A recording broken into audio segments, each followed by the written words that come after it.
Yo, what's up mga kabayan? Magandang umaga, tanghali, hapon sa lahat ng ating mga kababayan all around the globe, especially sa ating mga OFW. Ngayon tinatahak natin ang kahabaan ng C5 going to Commonwealth Avenue. Ito kasabay natin ang mga naglalakihang track. Kaya madaliin na natin to. Go buddy!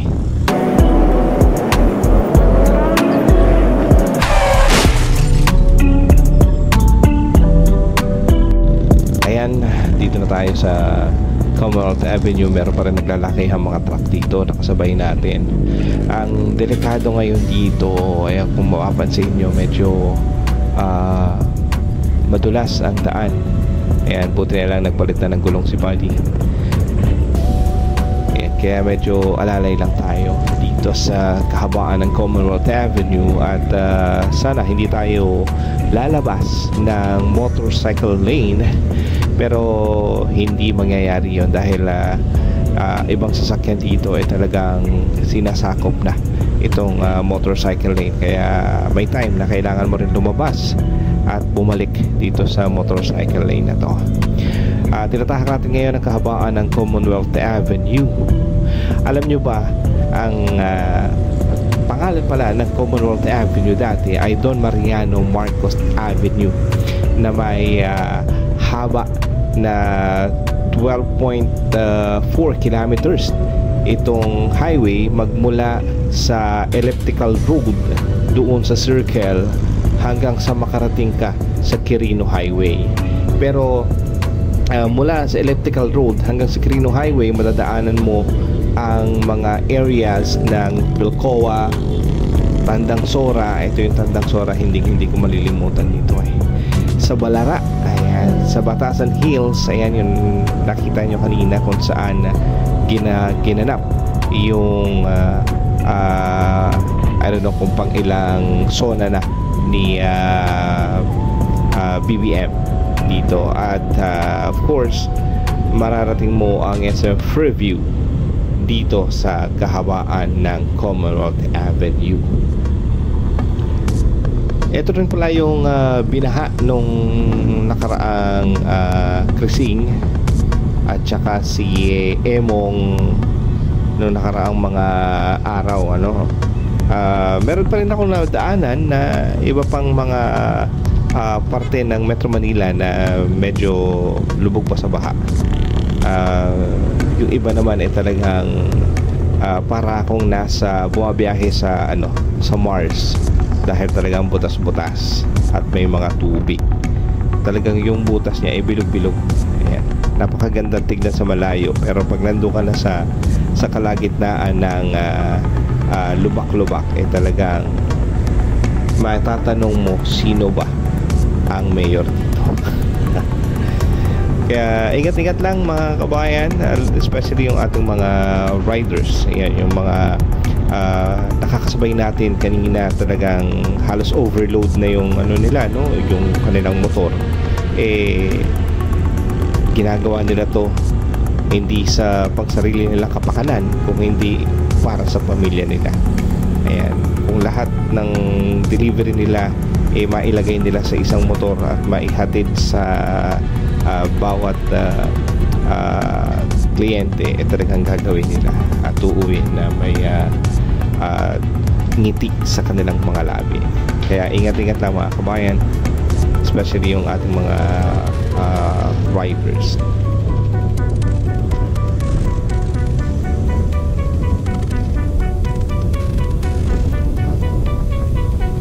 At ito pa nga mga kabayan, ito pala ang pinaka malapad na highway sa buong Pilipinas, no. Pero nakikita ko kasi sa ibang mga sa ibang mga motovloggers natin, talagang may mga napupuntahan silang mga highway na talagang malalapad. Pero ito, at kung makapansin nyo rin sa aking kaliwa, ito yung MRT7 na hanggang ngayon ay under construction. Hindi ko lang matandaan kung kailan ba ito nag-start, pero Nung dumating kasi ako dito sa Pilipinas, talagang inuumpisahan na nila to. So malaking ginhawa ito sa mga kababayan natin na nagmula pa sa norte, especially sa Bulacan hanggang sa Quezon City. Ito base sa aking nakalap na balita, meron itong 22 kilometers na elevated railway na meron ding 14 station na hindi ko pa kabisado sa ngayon kung ano-anong station ng mga magaganap dito. Kasi sa naalala ko sa Dubai, minsan talagang nag-iiba-iba yung pangalan ng station. Kung dati Burjuman Station, ngayon iba ng station. So depende dun sa I don't know kung anong tawag dun sa mga nakabili nung parang sponsor, parang pinopromote nila yung kanilang mga brand, no? One of the marketing strategy tsaka branding nila ang ibinebenta nila. Kaya yung station, bukod dun sa Emirates Station, Burjuman Station, Al Riyah Station, so nagbabago-bago yan, depende dun. Kaya nga merong brand na station. So dito, iba-iba lugar naman yung station natin. Ito nga pala ay may 22 kilometer mula sa North Triangle hanggang sa San Jose del Monte, Bulacan. So yung kalagitnaan ng MRT o yung mga railways, mostly tapos na, pero pagdating sa sa parting Bulacan, mahaba-haba pang construction yon. Kasi kaya nga nagkaka-traffic dito sa Malaria dahil dito sa ginagawang MRT7. Pero laking tulong naman ito, tulad nga na sabi ko, sa ating mga kababayan na nagmula sa Bulacan papunta ng Quezon City. So kung may mga kababayan tayo na nagtatrabaho sa Quezon City, Fairview o kahabaan ng Commonwealth, pwede na sila mag-uwian. Kasi ngayon hindi ka talaga pwedeng mag-uwian kung ikaw ay nasa Bulacan at nagtatrabaho ka sa Quezon City. Talagang sa biyahe pa lang, laspag ka na.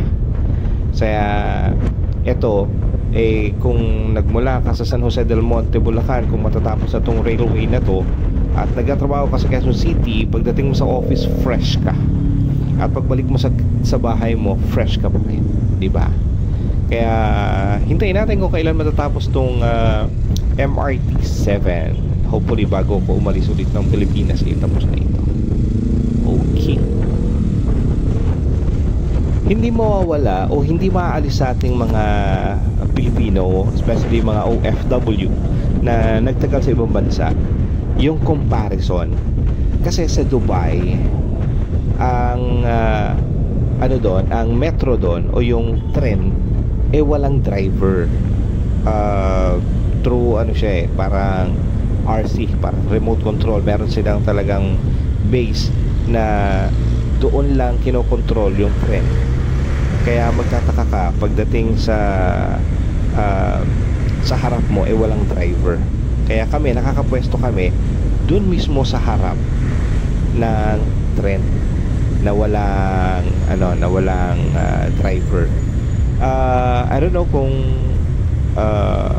siguro costly talaga yon na hindi natin pwedeng gawin dito sa Pilipinas, no? O pwede siguro kung may budget tayo, no? Pero pagdating sa budget, yan ang nagiging problema ng Pilipinas. Talagang hindi mawawala o nawawala ang budget. Real talk lang. Yan. Pagdating din sa basura, no, hindi rin natin maaalis na ikumpara ang Pilipinas sa ibang bansa na napaka-organized ng ibang bansa pagdating sa paghahakot, pagtatapon, pagtatambak ng basura. Kung nasanay tayo na walang nakikitang basura at pagdating natin ng Pilipinas puro tambak ng basura, talagang hindi mo naman maaalis talaga ang ikumpara ang Pilipinas sa ibang bansa. Pero alam ko may budget kasi yan eh. Yung waste management dito sa Pilipinas, may budget yan para dito. Pero hindi natin alam kung bakit hanggang ngayon nagbabaha pa rin tayo. Isa sa mga dahilan kasi yung pagbara ng basura sa ating mga drainage.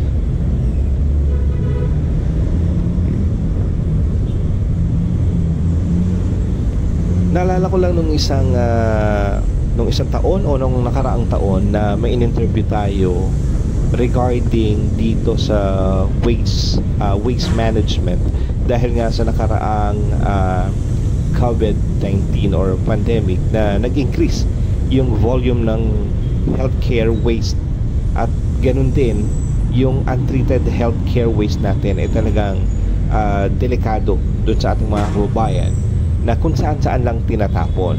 Kaya nagkaroon sila ng makinarya na isa-segregate yung mga basura sa bawat baryo o sa bawat area within the Philippines. Pero ito makinarya na kailangan na bayaran ng LGU or kung sino man yung gusto sa bawat barangay. Kasi I don't know kung Filipino invention ba ito o galing sa ibang bansa na dinala dito sa Pilipinas para mabawasan kahit papano yung ating mga basura.